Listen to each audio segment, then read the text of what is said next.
začarana, prigrljujem u sebi jednu jedinu riječ.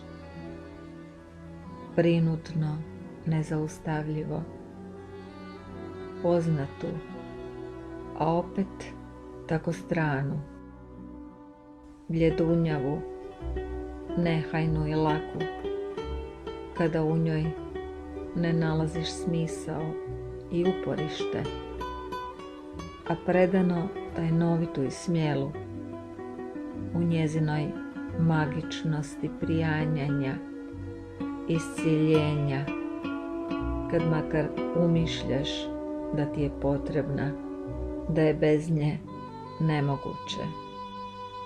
Ponavljam je poput molitve, tu otegnutu dragovoljnim isposništvom žigosanu žudnju, ladolež u mojoj duši.